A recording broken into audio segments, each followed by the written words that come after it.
Ya. Yang pertama dari Ibu Ana Sulfahmi Alwi dari Balikpapan. Ya. Pertanyaannya adalah bagaimana agar kita tetap semangat dalam memurojaah hafalan di tengah-tengah kesibukan kerja?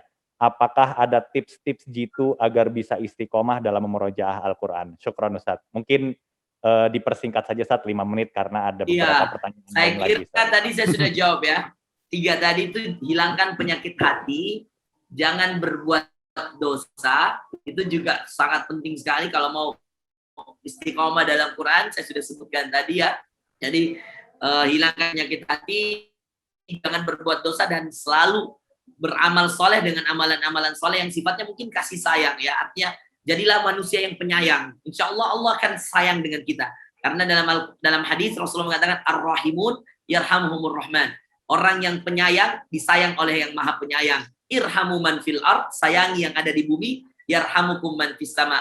Maka yang di langit akan menyayangimu. Dengan itu insya Allah ibu bisa akan lebih betah ya untuk merojaah, lebih banyak waktunya untuk ngafal, lebih bisa ngatur waktu. Dan selain itu juga hal yang terakhir yang bisa membantu ibu untuk bisa istiqomah sebenarnya adalah hal sederhananya, ibu harus punya guru, Bu. Iya. Kalau ibu nggak punya guru, nanti hari ini semangat, besok nggak lagi. Hari ini semangat ngafal Quran karena baru dengar ceramah Ustaz Farul Rozi. Besok udah nggak lagi, Bu. Gitu. Jadi memang subhanallah ya, kita memang butuh dengan hal yang berkaitan dengan guru ya, karena guru itu nanti yang akan mengarahkan kita. Ya, saya kira itu Ustaz. Siap, ini pertanyaan yang kedua Ustadz. Ya. Ini terkait tadi yang antum paparkan di awal tentang riba Ustadz. Ya. Ini kan ada sangkut pautnya juga dengan kelancaran kita untuk menghafal Al-Quran. Ya. Karena kan kita tentunya harus menghindari hal-hal yang diharamkan. Nah, ya. Ini pertanyaannya Ustadz dari Hairudin Depok. Apakah termasuk yang berlaku riba bagi ASN yang gaji bulanannya ditransfer melalui bank konvensional? Nah, ini kira-kira bagaimana Ustadz mensikapi yang sudah terlalu menjalar luas di negeri kita, yaitu penggajian ASN melalui bank konvensional, Ustadz? Mohon dijawab. Karena kita tidak bisa menghindari, perhatikan, peraturan negara kita mungkin seperti itu sebagai ASN, maka sederhana caranya. Bapak datang ke bank, lalu sampaikan di bank BNI, bank apapun yang menjadi tempat, biasanya sih bank BNI, BRI ya, kalau gaji. Atau Mandiri kadang-kadang, BUMN pokoknya. Anda datang ke sana ke bank, lalu Anda bilang seperti ini, mohon maaf, tolong pisahkan gaji saya dengan uang-uang bunga yang ada dari bank. Jadi kalau Bapak punya gaji 10 juta per bulan, ada bunganya itu 100.000 per bulan Bapak dapat. Yang 100.000 ini suruh pisahkan. Nah, nanti uang-uang riba tersebut, Bapak jangan buang, jangan. Itu bisa dipakaikan untuk fasilitas umum. Berkata para ahli fikih, uang-uang bunga, uang-uang haram, Anda bisa buatkan untuk fasilitas umum yang bukan sifatnya ibadah. Contoh, ada jamaah saya, ASN, dia pejabat eselon 1. Gajinya luar biasa, tunjangannya banyak. Ketika dia nabung di sebuah bank, itu sampai 70 juta. Ya, sampai 70 juta bunganya saja, uang ribanya selama setahun. Itu 70 juta, akhirnya kita buatkan toilet, kita buatkan toilet umum, kita buatkan jalan, renovasi jalan, kita berikan tempat sampah, kita berikan hal-hal yang bisa jadi fasilitas umum. Ya, jadi uang riba, kalau Anda memang tidak bisa lepas dari bank konvensional, oke, pakai saja itu untuk menerima gaji. Adapun uang-uang ribanya tinggalkan. Sebaiknya kalau Anda mau menabung secara pribadi, dipisahkan dari gaji, supaya misalkan uang ini pakai makan, pakai minum, supaya berputarnya jelas, taruh di bank syariah. Bapak Ibu sekalian, hal yang paling berbahaya dari uang riba, kalau uang itu dipakai makan, sama dipakai pakaian. Sama yang ketiga, dipakai berkendara dan tempat tinggal. 4 berarti. Ya, ada 4 hal yang paling berbahaya. Kalau kemudian uang riba itu dipakai, itu bisa merusak kita. Dipakai makan paling berbahaya. Lalu dipakai menjadi pakaian yang kedua. Lalu kemudian yang ketiga dipakai berkendara. Lalu kemudian yang ketiga, yang keempat dipakai tempat tinggal. Kalau uang riba kita pakai untuk ini, bahaya. Kalau dipakai tempat tinggal, rumah kita nggak berkah, sering berantem dan seterusnya.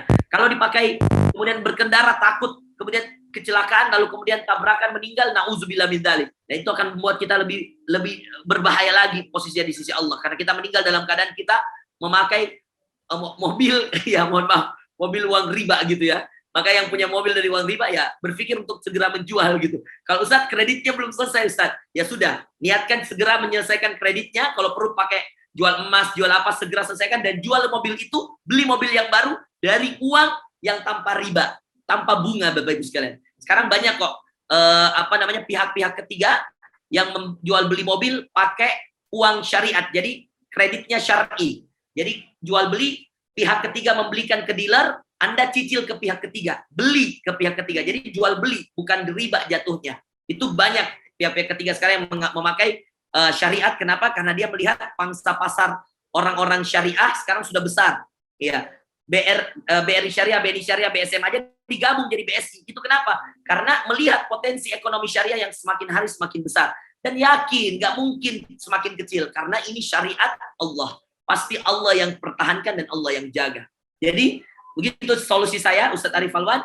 Nanti silahkan, tidak perlu tutup, ya, tidak perlu juga terlalu mengamuk, lalu mengatakan, saya nggak usah digaji. Ya, nggak perlu saya digaji karena saya tidak mau terima uang riba. Enggak segitunya juga. Silakan diterima, ya, silakan diterima, tapi itu tadi, pisahkan. Datang ke bank, suruh memisahkan mana gaji, mana. Nah, kalau bisa, sudah terima gaji, langsung transferkan ke bank syariah. Jadi, terima 10 juta. Hari itu juga usahakan transfer ke BNI Syariah atau ke BSI gitu sekarang. Ya, atau ke muamalat, bank muamalat, atau apa aja lah, yang penting bank syariah. Ya, supaya kalau kamu pakai uang makan, uang tidak tercampur dengan uang-uang ya riba dari orang lain yang dikelola di bank tersebut. Ya, saya kira itu ya Ustadz Arif Alwan. Siap, Ustadz Fahrul Rozi, saya kira sangat membantu untuk memberikan solusi dari pertanyaan Bapak Khairuddin tadi dari Depok. Masuk ke pertanyaan pertiga Ustadz Fahrul Rozi, ini dari Bapak Muryono dari Madiun. Pertanyaannya adalah orang yang mendapatkan syafaat Al-Quran itu apakah dari kita membacanya atau dari pengamalannya Ustadz? Mohon bisa dijelaskan. Baik. Orang yang mendapat syafaat Al-Quran itu ya dari keduanya. Membacanya juga, mengamalkannya juga. Karena memang kita disuruh baca itu. Iqra. Bacalah. Iqra bismi rabbikal ladzi khalaq. Bacalah dengan menyebut nama Tuhanmu yang menciptakan. Jadi memang Quran itu untuk dibaca. Nggak ngerti, yang baca baik. Misalkan ada yang baca, dia paham artinya atau tidak. Ketika dia baca, dia dapat pahala. Itu sudah jadi jaminan. Nah, lebih dahsyat lagi kalau misalkan dia mampu mengamalkannya di kehidupan sehari-hari. Itu tentu pahalanya berlipat. Ya. Lebih banyak lagi ketika dia mampu mengamalkannya pada kehidupan sehari-hari. Jadi intinya sebenarnya adalah banyak baca Quran. Maka ketika engkau sudah memperbanyak bacaan Quran, insya Allah Allah akan jadikan engkau hamba yang dekat dengannya lewat Al-Quran tersebut dan akan mendapatkan syafaat di akhirat. Kenapa dapat syafaat di akhirat? Karena orang-orang tersebut membaca kalamullah dan mengamalkannya. Jadi syafaat Allah, pertolongan Allah di akhirat itu dekat dengan orang yang rajin baca dan mau mengamalkan isi dari Al-Quran tersebut. Iya.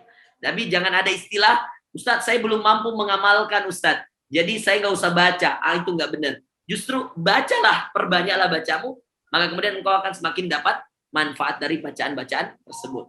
Ya. Saya kira itu Ustadz Ari, Masya Allah. Siap. Jazakumullah khair Ustadz Fahrul Rozi.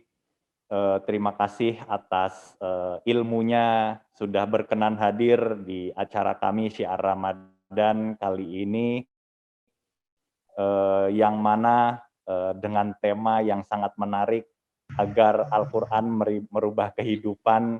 Kita sangat termotivasi dan sangat terbuka bagaimana caranya agar kehidupan kita lebih berwarna lagi, ibadahnya lebih meningkat lagi melalui Al-Quran Ustadz.